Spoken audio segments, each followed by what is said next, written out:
Benvenuti sul mio canale, io sono Anna e vorrei condividere con voi il mio interesse per le storie di True Crime. Se anche voi volete approfondire e riflettere su queste vicende, vi invito a farlo insieme a me.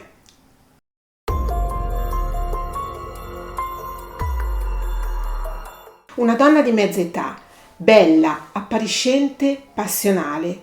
Un ragazzo di 28 anni che la seduce, la fa innamorare, per poi decidere di lasciarla perché è troppo vecchia. Un tragico omicidio, frutto di una passione assoluta che si trasforma in assoluta pazzia. Oggi vi racconto la storia di Adele Mongelli. Adele Mongelli è una donna di 50 anni, sposata, con 4 figli, che abita a Gioia del Colle in provincia di Bari. Adele è una bella donna, dal fisico giovanile e dal look appariscente. Tant'è che quando il giovane di 28 anni, Giuseppe De Marinis, la incontra per la prima volta nel mercato del paese, ne rimane affascinato e si invaghisce di lei. Giuseppe inizia un corteggiamento serrato e dopo mesi di telefonate e di gesti romantici, Adele cede alle sue avance. Per Adele la relazione con Giuseppe è la prima relazione extraconiugale. La donna si è sposata giovanissima, a 17 anni, e ormai il suo matrimonio non la rende più felice.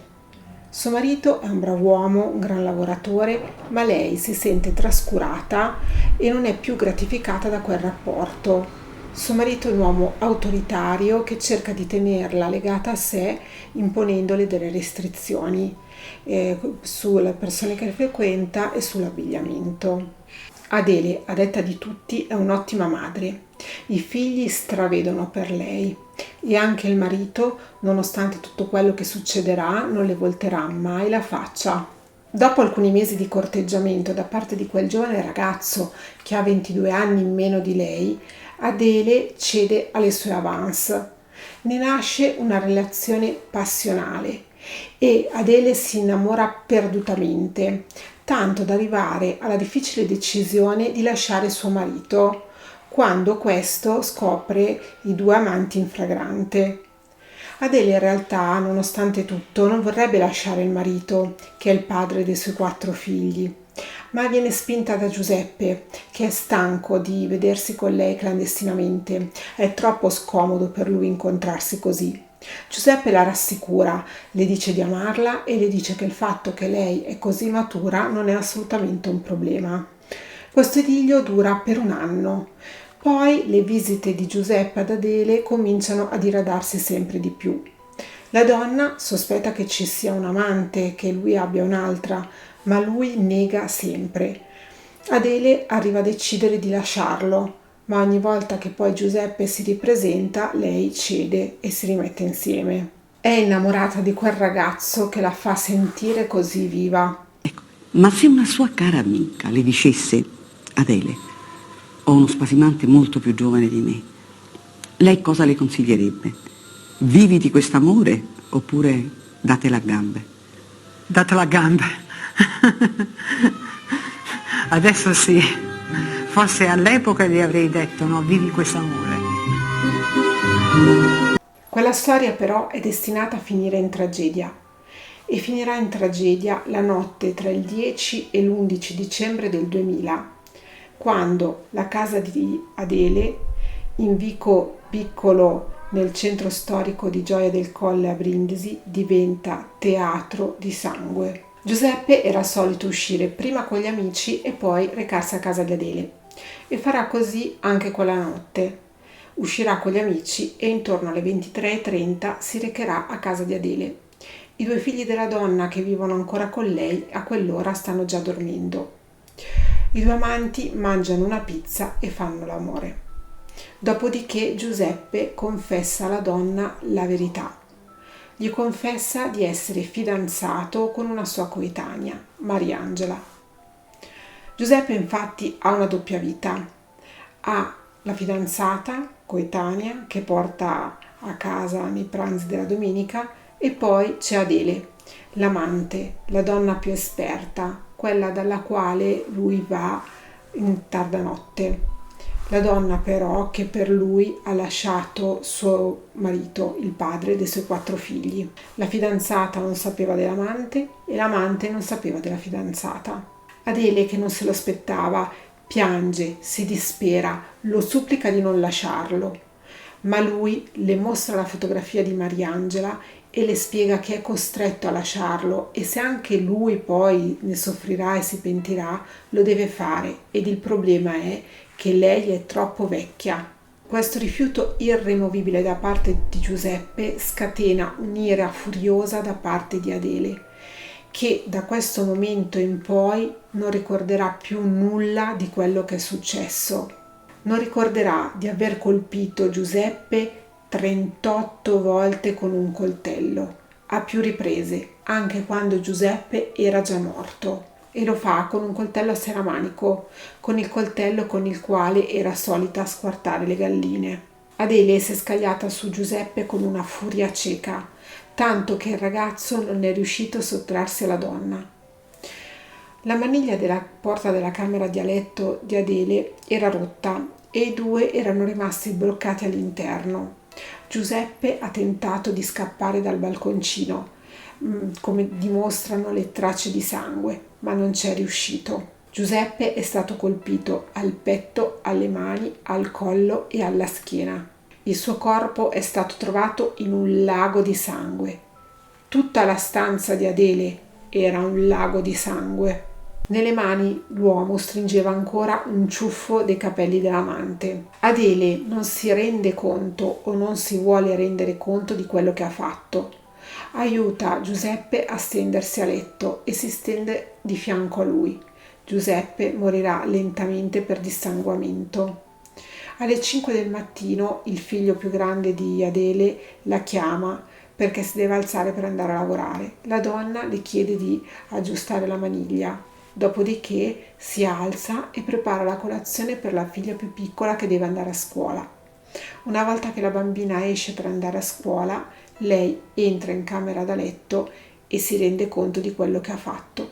Chiama un altro figlio al telefono e gli dice di correre da lei. Gli dice di aver ucciso Giuseppe. Arrivano i carabinieri e la trovano in stato di shock.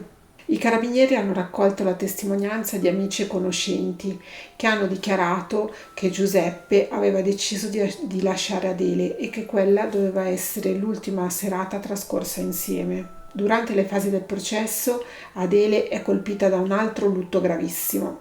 Sua figlia, la piccola Valentina di 12 anni, muore in un incidente stradale.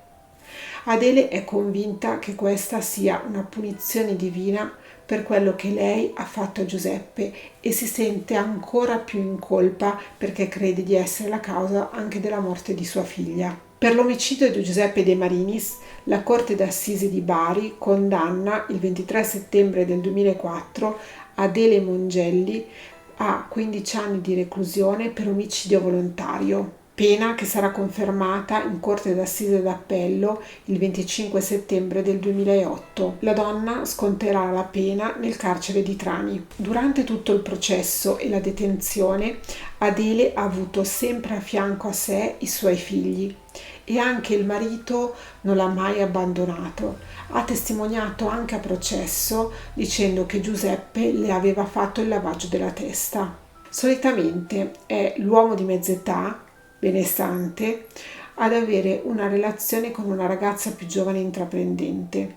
In questo caso i ruoli si sono invertiti e lei è diventata la carnefice in preda alla follia. Adele aveva stravolto completamente la sua vita per quel giovane che lei amava follemente, mentre lui teneva il piede in 2 scarpe e pensava di potersi disfare così senza problemi dell'amante. Adele, nonostante le varie richieste del suo avvocato Maurizio Tolentino, non è mai stata sottoposta a perizia psichiatrica per andare a verificare se veramente in quel momento in cui ha commesso quell'orrendo omicidio fosse capace di intendere e di volere, se fosse padrona delle sue facoltà mentali.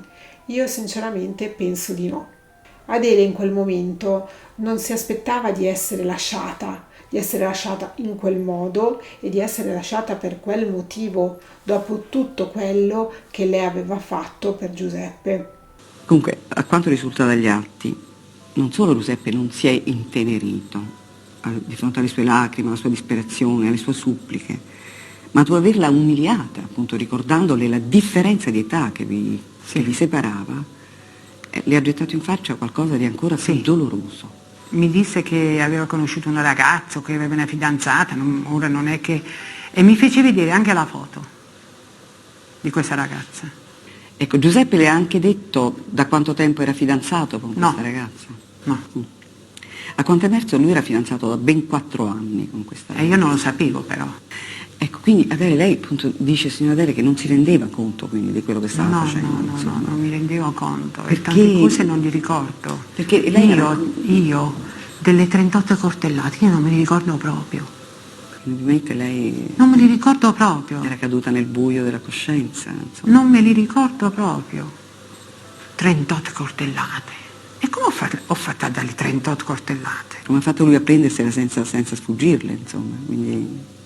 Questo è uno di quei rari casi in cui si riesce a provare dell'empatia per l'assassino ed è uno dei rari casi in cui secondo me la sentenza è equilibrata rispetto al reato commesso. Cosa farà la Mongelli? Questa è una bella domanda e bisognerebbe chiederlo a lei, ma per quanto ho avuto modo di conoscere la signora Mongelli, credo che ritornerà ai suoi affetti, cioè al marito, ai figli, ai nipoti, ma ripeto, tornerà a questi affetti come una persona diversa. 5 mesi dopo l'omicidio ho avuto l'opportunità di intervistare la signora Mongelli nella sua abitazione. Lei voleva soprattutto far capire quello che era il suo stato d'animo, uno stato d'animo di una persona che era consapevole di quello che aveva fatto, che era disperata soprattutto per la mamma di Giuseppe, ripeteva spesso voglio chiedere perdono alla mamma di Giuseppe, so che lei non mi perdonerà mai, ma io devo chiederle perdono. Mi auguro che questo video sia stato di vostro interesse,